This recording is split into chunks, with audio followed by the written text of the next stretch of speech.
I think. Hey, good morning, everybody. It's Positive Tuesday today, July 2nd. Holy cow, we're in July. July 2nd, 2024. For Barron County Sheriff Chris Fitzgerald, I'm Drydenwire founder Ben Dryden, and you're watching The Big Show, Positive Tuesday with Ben and Fitzy, which is presented by Professional Exteriors and Interiors. With 20 years of experience, this locally owned and operated business provides quality work both on the inside and on the outside of your home or business. Give them a call today, see what they can do for you. The number's right there on the screen, 715-520-2271. Fitzy, good morning. Morning, how are you? Good. You were off last week. We didn't do a show last week. What was going on for you? I had interviews. We were interviewing some people for some positions here, so I had to sit in on them. So Did everything go well? Did you get everybody hired, or? I got people hired. Yep, we got people hired, and so we're still need some people. We're putting a geo posting out today, and so here for the positivity because we got lots to say. It's the 4th of July. Oh shoot! Right. Yeah. You know what? I didn't put that on the very end of the show. We should probably bring up the. I kind of forgot. Yeah, we are. Yeah, hopefully everybody also goes out and watches. So it was weird not doing a show last week. And yeah, good morning, Chelsea, and good morning, Dirk. But because it's been 2 weeks, there is, holy cow, looking at our show flow, there is so much to get to today. We have a jam-packed show. Mike Schaefer on. Oh, funny story. Mike Schaefer, he sends me a message last week. I don't know, must be like 8:30, like 5 minutes after we normally would go live. He was like, "What? No Positive Tuesday show today?" I'm like, "No, we put on our website that we weren't doing the show." And I think he said something about, "Wow, it's I can't remember exactly what he said, but wow, that's a very negative way to start the day." I'm like, "Oh, come on, come on, Mike, you're killing me." Yeah, that's right. But no, we do have a ton to get to.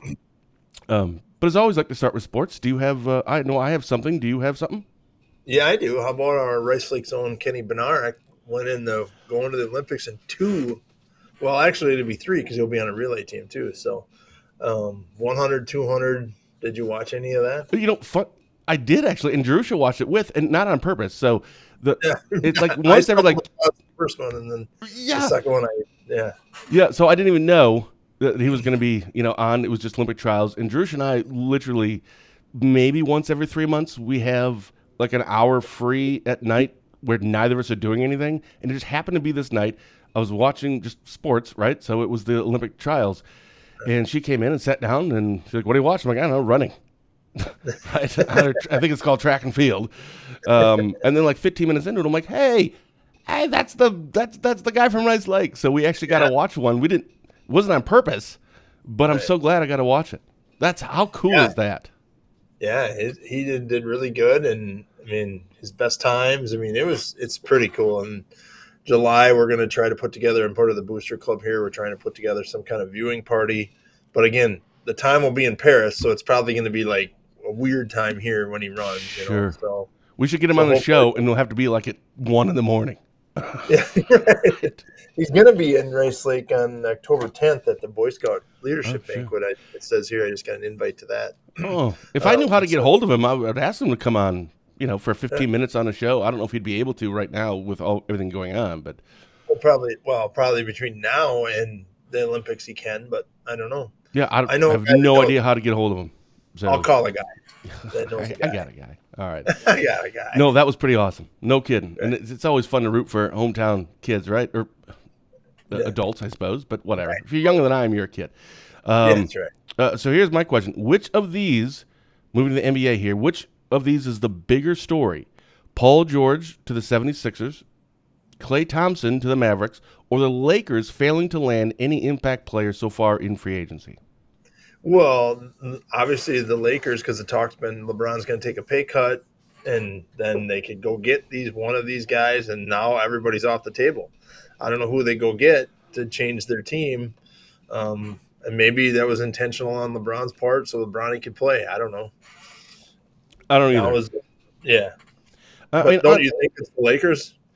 It should be the 76ers because on paper that puts Paul George, Maxey, and Embiid all on the same team. Arguably the best big three in basketball. But that's on paper. Those Paul George and Embiid are always hurt. Nobody actually thinks, And Klay Thompson. What? Klay, Kyrie, and Luka. That's a fast team. If Clay, I mean, what version are we going to get from him? Right? Last year was his worst year since his rookie year, but he may have something to prove. If he can play like at 90% of Klay Thompson, that could be the answer. But no, the right answer is exactly the Lakers. Because it's the Lakers. It's like talking about the Dallas Cowboys. Everybody has an opinion. And I just named like Paul George. I'm pretty sure like half the people listening don't even know who Paul George is. Everybody knows who LeBron James is. Right. And they were just a mediocre team last year, and they haven't done anything to make they got that Tennessee kid, Connect. He's a great shooter, right? They got him in the draft. One of the best shooters, but terrible defense. They got Bronny James, but, I mean, come on. Is that really going to be a difference maker? So, no, it looks like that's the bigger story. It just is.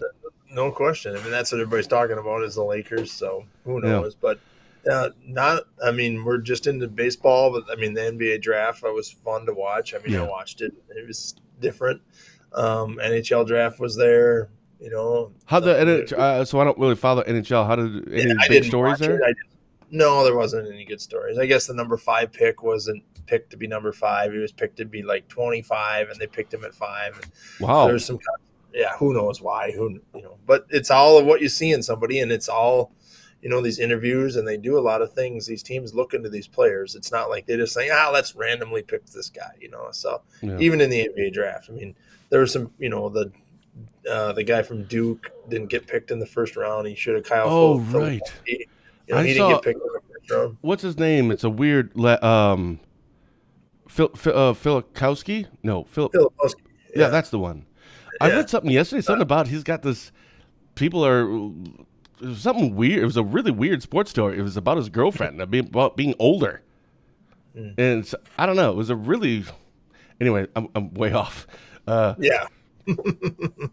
All right. Well, we have a ton to get to today. And also, at some point, maybe at the end of the show, I want to ask you about, there was something 2 weeks ago after we did a show. That night, we had a county board meeting, and something got passed, and I just kind of wanted your thoughts on it. We'll do that after we get through all of our other stuff, which we will begin in 15 seconds after a word from Spooner Health. Uh-oh. You know what? No, we aren't. We're not going to Spooner Health? No. Sorry. Oh, no. I just moved around all my. I bought an external hard drive, and I think I just put the video. I think I put their video. Nope, video file not found. Hey, sorry about that, Mike Schaefer. We'll do 2 next week. We could probably say it. Spooner Health is the. Yeah, Mike, just put in a chime for us or something. Yeah. Oh no, I moved everything over to an external hard drive, and I forgot to leave. That video. Sorry about that. You'll get a discount, Mike. You'll get a discount, Mike. So, yeah. Good morning, Sharon. All right, so let's get to it. Obviously, and I just went in kind of an order of when you had sent these press releases. I think all of these are actually press releases. The first one, our headline was "Grandfather Dies After Saving Grandchildren from Water at Makana." Is that how you pronounce it? Makana, yeah. Makana Dam. Yes, Mike. Fine. Right, yeah. It's all about the money. So honestly, that one, I had to read that one twice. Right? When you sent that out, I was like, wait, what happened? That one was tough to read. For people who didn't see that, what was that about? Well, that was a tough one to write. So we got called Saturday afternoon to the Makana Dam. If you remember, a couple weeks ago, we had an incident with 2 kayakers at the Makana Dam, and that was down the river just a tad. But the Makana Dam flows into a basin or a bay, and it flows into the Red Cedar River. So on each side of the dam, there's a little, lagoon, a little area that becomes shallow and then gets deeper and then gets into the river part. So it's like good fishing, a place to swim, load your kayaks, do different things like that, and then get into the mouth of the river. So you can do that right there. Well, obviously, all of the dams in the area are flowing very heavily due to the water, due to the rain, which I see it's raining again. Thanks, Dirk. Dirk. And so, so the grandfather who lives in Makana, we didn't release his name. Get into that in a little bit. Maybe we'll talk about why I'm not releasing names. I just don't think it's needed when it comes to accidents. But we'll release the people we arrest. We're not going to release names of you can come and get the report if you want the names. So I got some media people not happy about that, but whatever. What? Anyway, well, they can figure it out. Like we posted on a bit. You know what? I'm not going to go there. Yeah. Let's keep going. You can figure it out. You're exactly right. If you got to do a little research instead of us doing all the work for you. Anyway. Yeah. So the grandfather took his 2 grandkids swimming, which he's done. He's lived there his whole life. He's probably done it a million times over his lifetime. They had life jackets on. Both kids had life jackets on. One of the kids got out there towards the river area and couldn't touch anymore and struggled a little bit. Grandpa went in, got the kid back to shore. Grandpa was fully dressed. He went out there fishing. I don't think he meant to go swimming with them, but they had their life jackets on and they were just swimming, fishing, just playing, being kids. Younger, 8, 9, I don't know their exact age. Then got the kid back where he could stand. The kid made it to shore, but for some reason, Grandpa went under and obviously we didn't come up.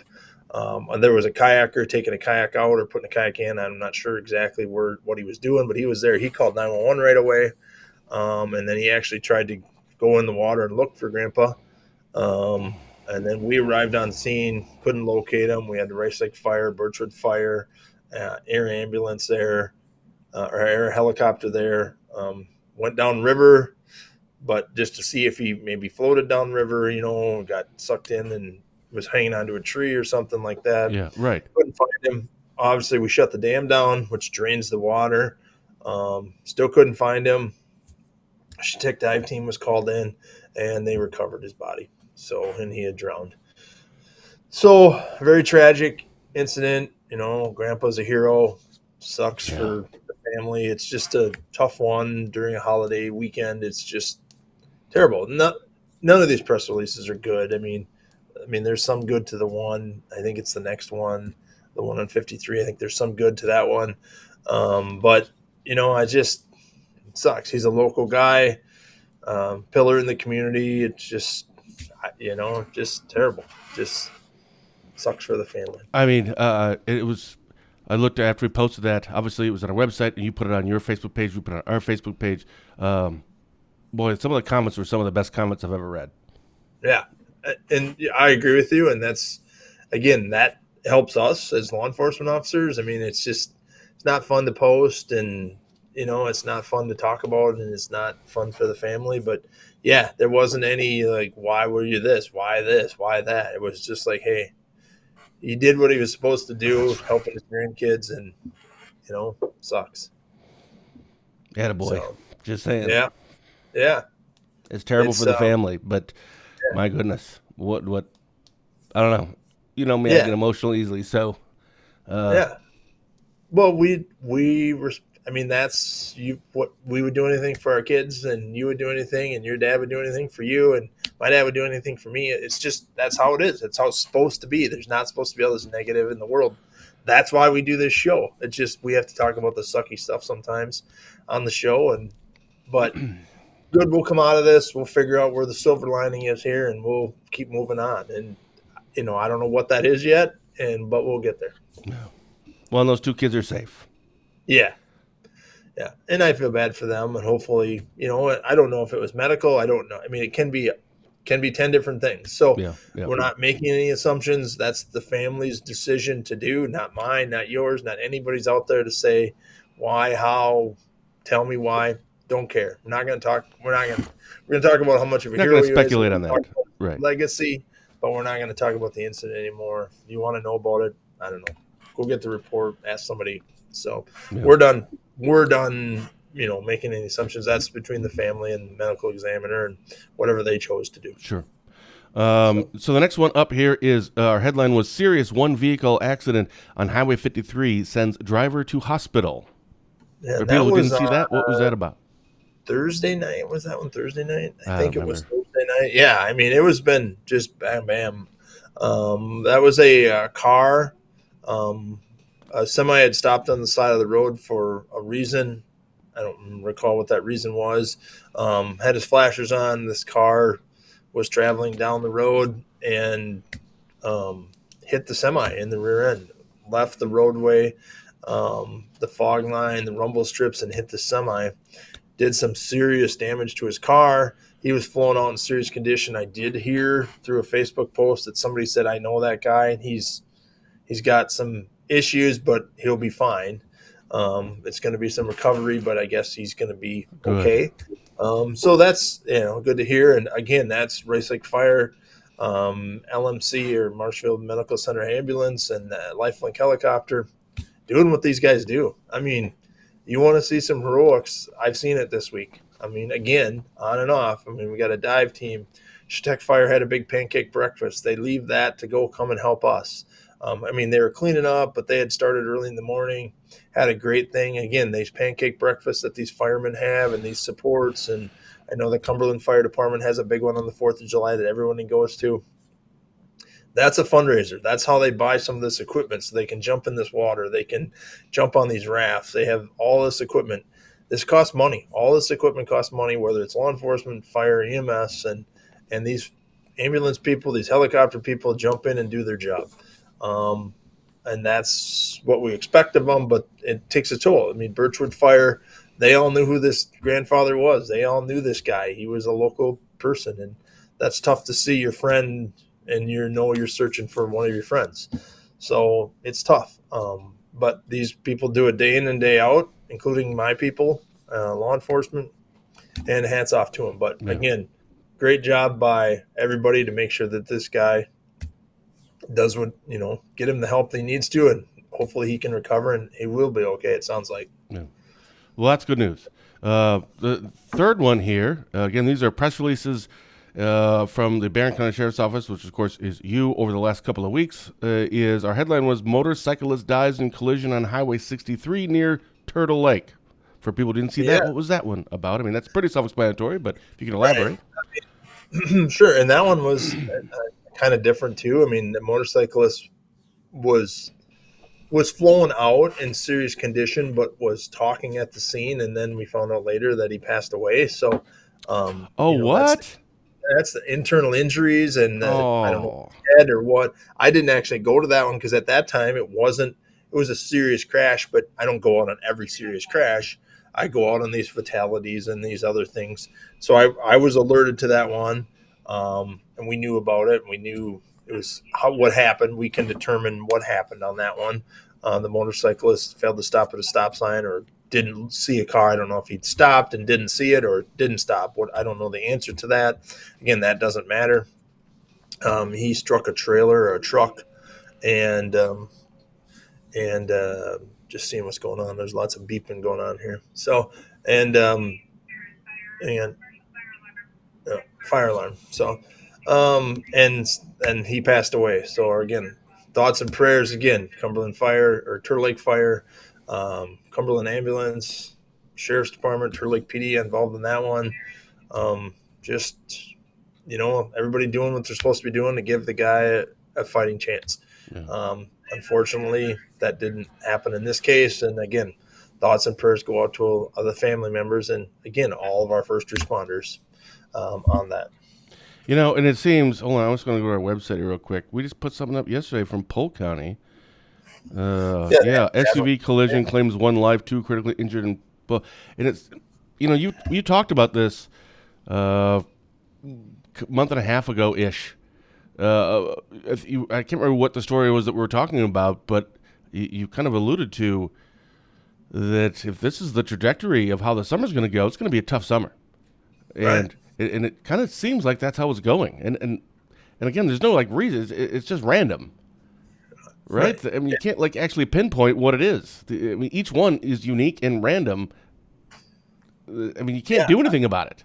I don't see alcohol involved in any of these. I'm just interesting point.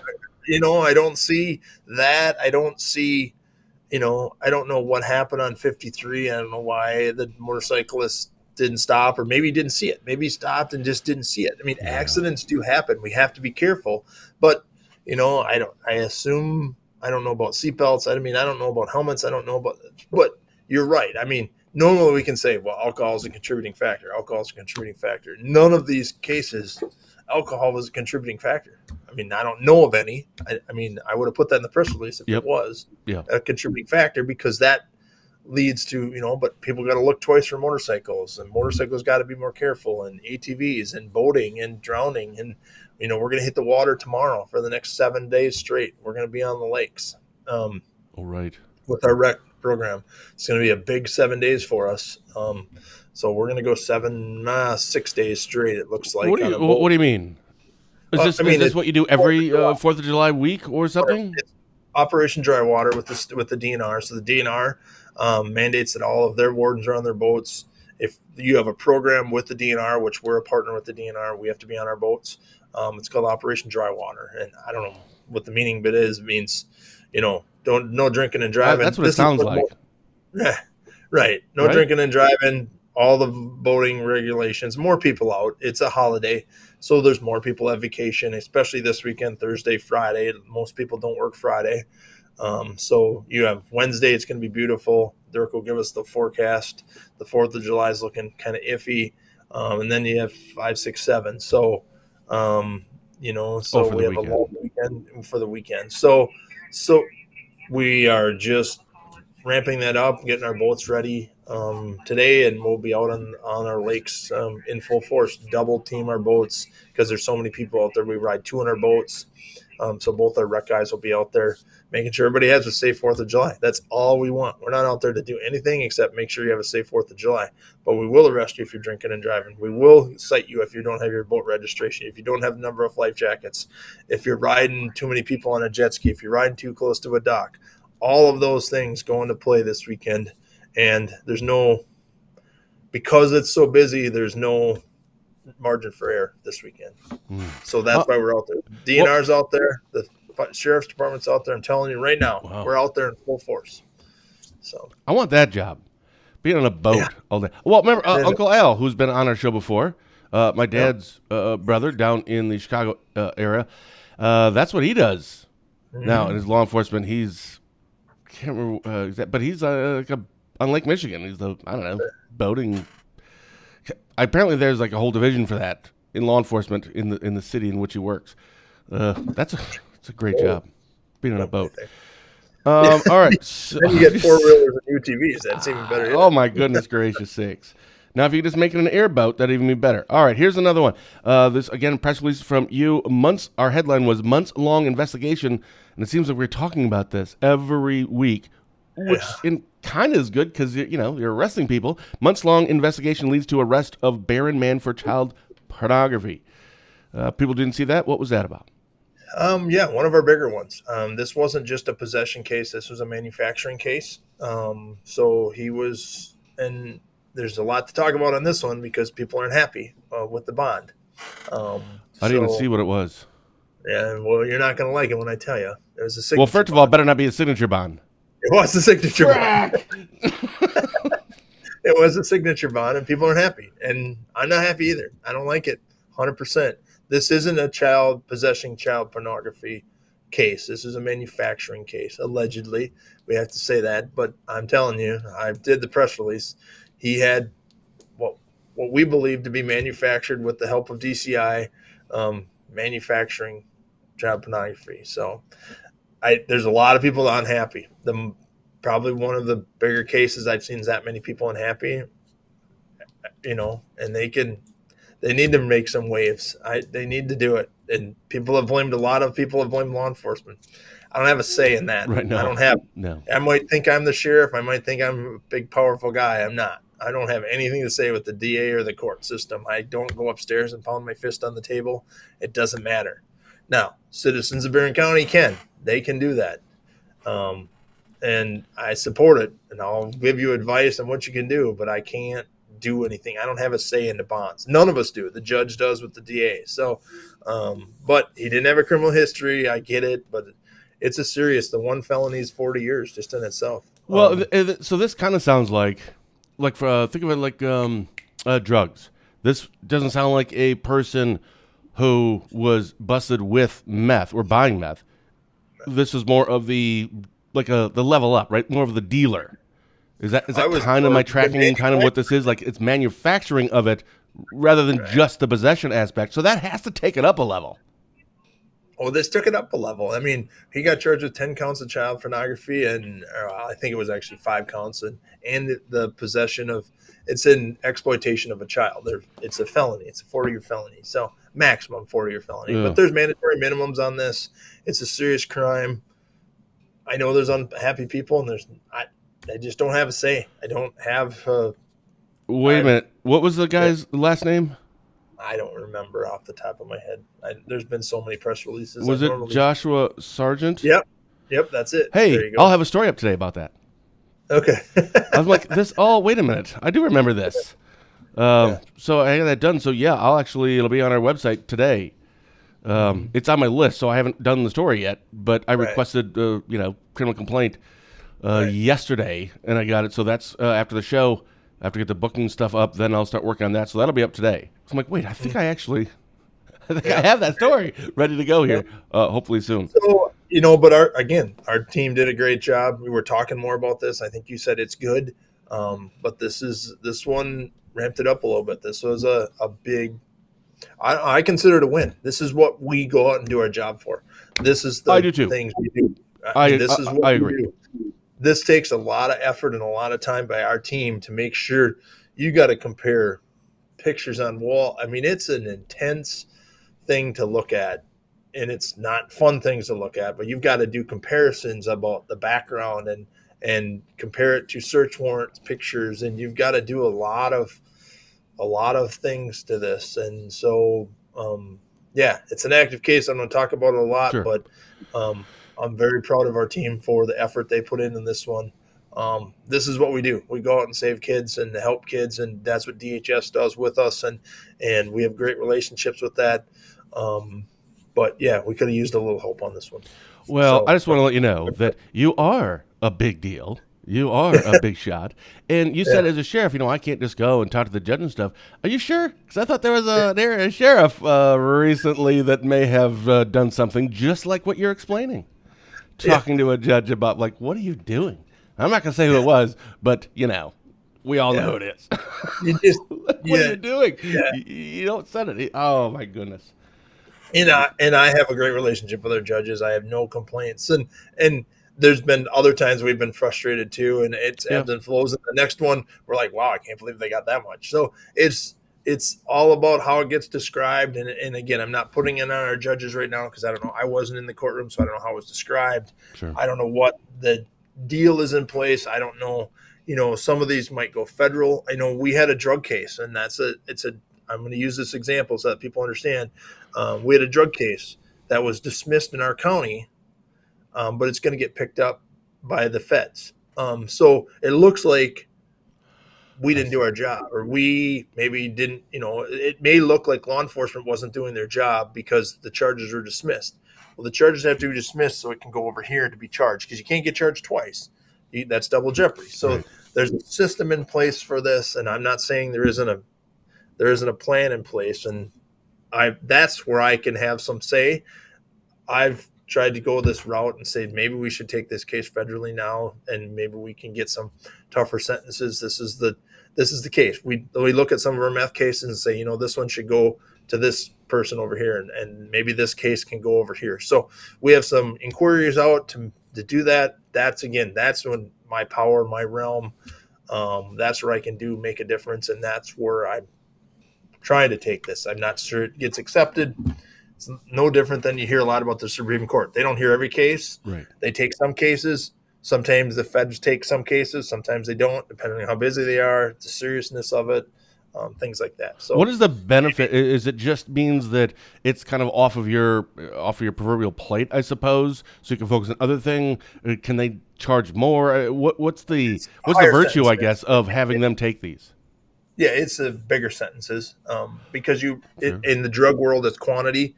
You get so much quantity, then you can go to a bigger jail.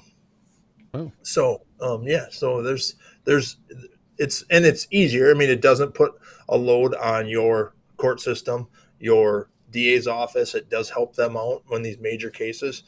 They have some more expertise that work on this. They have.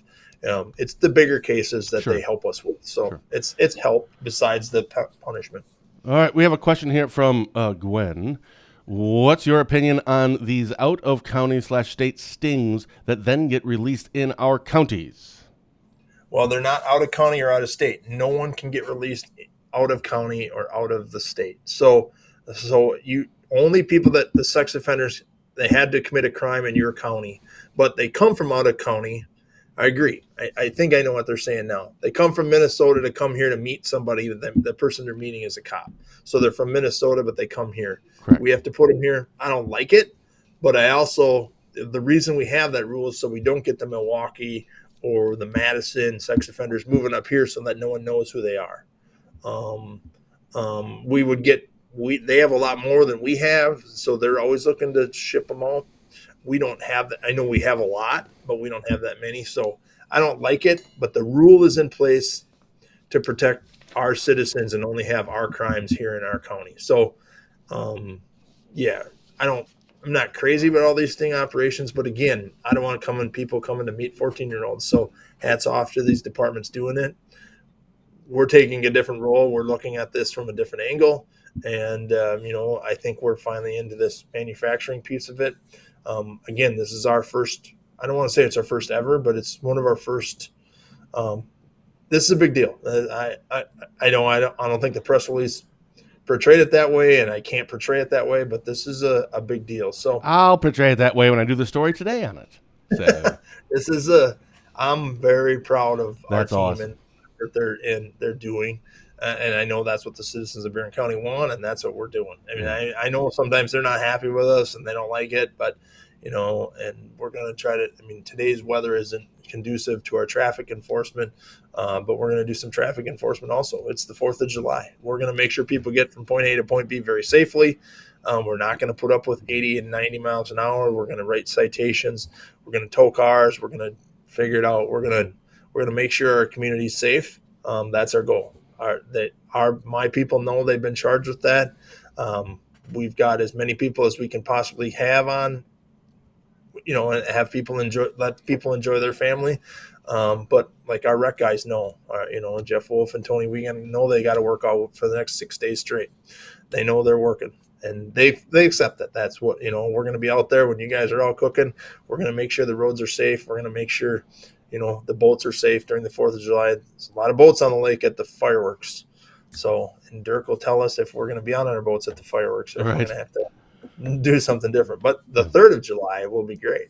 Yeah, that's all I care about. We'll get to that in a minute. So the last one, and this wasn't from you, and then now it's like over a week old, but again, you weren't on last week, and our headline was suspected remains of missing Melissa Davis found in incinerated building. Obviously, that's a terrible and tragic on so many levels. I'm just curious when, I don't know if I really want to go there, but I just want to ask when this stuff happens, because a lot of resources go into this, and I know that you were helping out as well.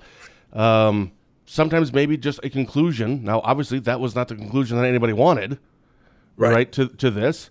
However, if those things don't get resolved, that stuff, I'm assuming that it stays for quite a long time. At some point, it's like, okay, we have to dial back all of the people that we're putting on this, because we can't do this for like 3 straight years. I mean, at some point, obviously, it was a terrible ending to that.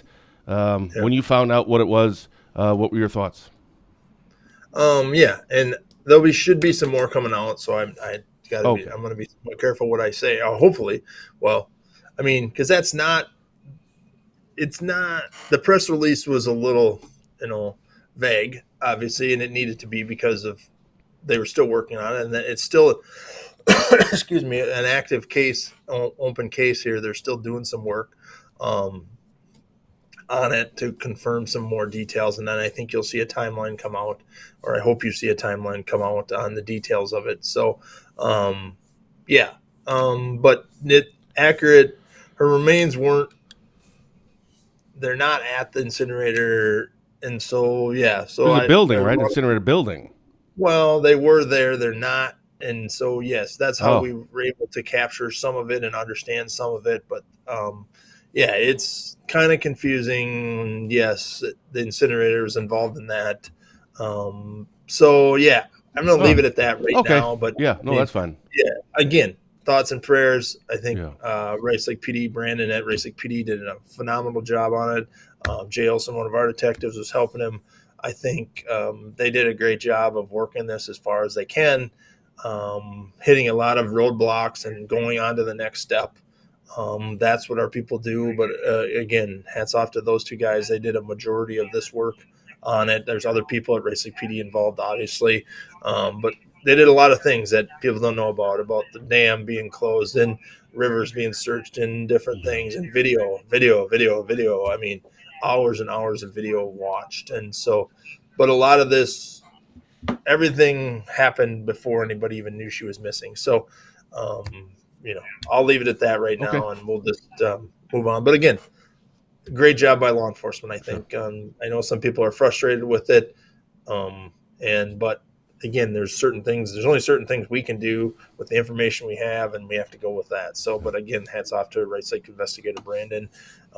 Did a great job. All right, we have a question here from Stephen. So, does a local judge communicate and make agreements with higher courts to take up cases that can do more? So, I don't know if you have an answer to that one, Fitzy. You were talking about law enforcement kind of doing some of that. That is strictly a district attorney thing. A judge has nothing. The judge only gets they only make a decision with the information in front of them. And again, to defend some of our judges, because again, I think our judges are great. And our new judge Sam Lawton started this week. So but our judge can only rule on the information in front of them. So if a piece of evidence didn't get in or the background didn't get in, the judge can only make a ruling on the information he has. So the judge doesn't go with a court. The district attorney will make a recommendation, say, hey, the higher court, will you take this case? And an attorney says yes. So, so that's what we got. So, all right. I still want to ask you a question about the county board thing, but before, let's just get right to the weather so I don't forget this. Part 1 is from our official weatherman. Today, few showers and storms this afternoon, highs in the low 70s, clearing skies tonight with lows in mid-50s. I like that it still gets down chilly in the evenings. I'm still digging that. Tomorrow, which is, lots of sunshine, awesome. Highs in the 70s, 80s tomorrow night, most clear skies. So that's good. Lows in the middle 50s, 60s. Again, looks good for the Shellick fireworks. We'll talk about that in a minute as well. You and I go. Have to wear sweatshirts, though, I think. I'm fine with that. I love it, man. This is great. Part 3, 4th of July, partly cloudy with cloudy with showers and storms in the afternoon and night, highs in the 70s. Oh, warm. With some fireworks show on the air, maybe in trouble. I think Spooner's is, when is Cumberland's? All the Barron County ones are on 4th of July. Okay, well, Rice Lake. We'll be in Shellick tomorrow, suckers. Our library's still better than yours. No, I'm sorry. Who's got the Librarian of the Year? Spooner. And part 4, so weekend, rest of the week, chance of showers and storms off and on. Showers in for the weekend as well. No heat waves in sight. I suppose it'd be hot for the fair, though. Why can't this be the fair week and it just be nice and cool like this at the fair? But the fair's coming up. Barron County Fair's when? July 17th. All right, we'll talk about that next week. No, I didn't want to talk about it now. No, I'm just kidding. Well, we're almost up our time. I want to get to it. So 2 weeks ago, we had a board meeting. It was actually, 2 weeks ago was our last show. That night, we had a county board meeting, and there was a resolution that got brought up, and the resolution was to approve Washburn County policy for public decorum and public comments at open meetings. There was a discussion. So essentially what this is, it is public comments. These should be limited to agenda items only. So I don't know how it works down in Barron County or other counties, but essentially there are people that do want to show up to these county board meetings, and I suppose committee levels as well. But really, just kind of focusing more right now on the county board. If you want to come and talk to the board, we can't respond back to you, but you get 3 minutes to talk about whatever you want to talk about. Not a lot of people do, but there's usually a few, and you could talk about, I don't care, like why the earth is flat, right? I don't care, but you take the time to show up, you get your 3 minutes, talk about what you want. Well, this resolution, what it does is it means that a citizen can only talk for those 3 minutes or up to 3 minutes if it is specific to an agenda item. And I'm wondering, before I kind of go to where I kind of want to go with it, what are your thoughts about that? If I don't know how Barron County does it, is that something like, you know what, that's fine. You should just limit it just to agenda items only. And I go to just about every county board meeting. I think I missed like 5 or 7 in my 16 years as sheriff. But I wish that was the case some days, because it goes on and on about topics, but it's a way to raise awareness to maybe talk about it at the next meeting. You should always contact your county board representative on any issues you have. I always tell people that. I'm like, call. Maybe they'll bring it up, because there's an agenda planning, and you can get things on the agenda, not as a citizen, but as a county board rep. You can tell the chairman, hey, I want to talk about speeding on Highway 53, or whatever the topic you want to talk about. So, but the only way that comes up sometimes is through public comment, and there's very few public comments. I agree, over my years, and it depends on the topic, and usually the topic is on something on the agenda, but sometimes it's just, this county board member was rude, this county board member is this, and it's just raises awareness, and some of it's out there, and probably doesn't need to be talked about, but it's your right as a citizen in your county to 3 minutes. And I hope that you only allow people that live in Washburn County to do public comment. I think so, yeah. Only people in Barron should be able to, because I can't come from Eau Claire and say, I don't like the way you're doing it. Well, you don't live here, so we don't care. Yeah, get out of here. I mean, it's so you have to be careful. You don't want to muzzle the public. And I go out and talk to the public all the time. I don't like everything they have to say about law enforcement, but sometimes it's good information and I can learn from it. Yeah. Well, it required 2/3 vote. 2 people were gone. 1 person abstained, and it passed. Honestly, surprisingly, it passed with 14, so it's 14-4. Why that need a 2/3 vote? Why did that need a 2/3 vote, do you think? I don't know. I thought it needed a 2/3 vote. I'm pretty sure it does. Why? I don't know. I just remember saying 2/3. And a couple board supervisors talked and said, this is probably a good idea, et cetera. And I'm like, yeah, there's no way this is passing, right? Yeah, and it did. And I'm like, well, that's weird. Like, I could kind of see it like at a committee level, if it was just committee level only. Like, if I'm on like a recycling committee and people are all coming in, they're talking about zoning. Well, it's the wrong forum. Like, we don't know anything about zoning on the recycling committee, so that's weird. But in terms of just the county board, I don't see what the harm is at all. I'm not comfortable with it. I don't like it, but it's already over, so nothing we can do. How are you gonna? I mean, the question comes into play then is, if I live in Spooner and I want to go talk about recycling and it's not on the agenda, are you going to stop me from talking? Are you going to restrict my freedom of speech? Are you going to have me arrested? What are you going to do if I stand up there and give my 3 minutes on recycling? It's not on the agenda. Oh, right. I could say, how are you going to enforce that? And that's why and Jeff French, I think, is very good at this. We're not going to put something in play unless we have an enforcement option on it. And I think, what are you going to do with that? What are you going to do when the person says, let's say highway is on the agenda, and I say, I want to talk about highway, and I get there and talk about recycling. And are you going to let me talk my 3 minutes? You're going to tell me to maybe turn your microphone off.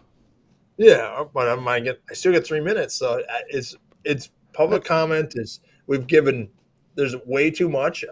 I think it should be restricted a little bit, but you got to be somewhat careful. So yeah, you're on the slope.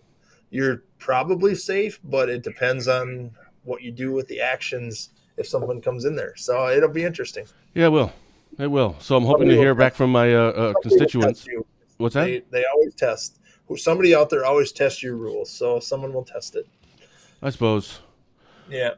All right. So this coming up this week, obviously tomorrow night. Wait, Cops and Robbers, that's not over yet, right? That's still coming up. That's fair. So we got 20 days yet to talk about that. 18. Right. Actually, we have our most runners ever, so you still have time to register. We bought a few extra shirts. Jen won't like me telling you, but there's a few extra shirts. If you register, you could probably still get a shirt this week. So, yeah, sneak attack. But talk about it. We will stay positive. We will have a great 4th of July. We will have a safe 4th of July. Boats, waters, trails, cars. Don't drink and drive this week. Have fun with your family. Cook hot dogs. We'll see everybody in Shell Lake tomorrow night. Shell Lake tomorrow night. So you and I go to that. Hopefully Mike will be there too. I know he usually goes. So if anybody's going to be going to Shell Lake, one stop in. I'm usually up by my brother's gym, and you're usually up there too. I'm bringing some chairs and stuff. So if anyone wants to stop in and say hi to us tomorrow night in Shell Lake, we'll be at the fireworks. We kind of hang around the Body Shop Fitness Center and the ice cream stand. And it's the best view, I think. It's great. I love it. It's fantastic. So can't wait. I'm looking forward to that. Anything else Anything else coming up this week for you? We'll see you guys tomorrow night. All my family will be up there too. Aww. Is Emma coming and Jace? No, Emma's in North Carolina. Jace, I think, is coming. My mom and dad are coming, I think. So what? Last year, your mom and dad were there. That was the first time I got to meet them. Yep, they're excited. They're having fun, and I think they're coming too. So. Oh, I can't wait to see them. All right, for Barron County Sheriff Chris Fitzgerald, I'm Dryden Wire founder Ben Dryden, and you've been watching Positive Tuesday with Ben and Fitzy, presented by Professional Exteriors and Interiors. With 20 years of experience, his locally owned, operated business provides quality work both on the inside and on the outside of your home or business. Like Fitzy and I, they believe it's the little things that make a big difference. Give them a call today, see what they can do for you. The number's right there on the screen, 715-520-2271. We'll see all of you right back here next week for another exciting episode of Positive Tuesday. And Fitzy and I, hopefully we'll see some of you guys tomorrow night in Shell Lake for the fireworks. So until then, as always, thank you for watching and have a blessed day.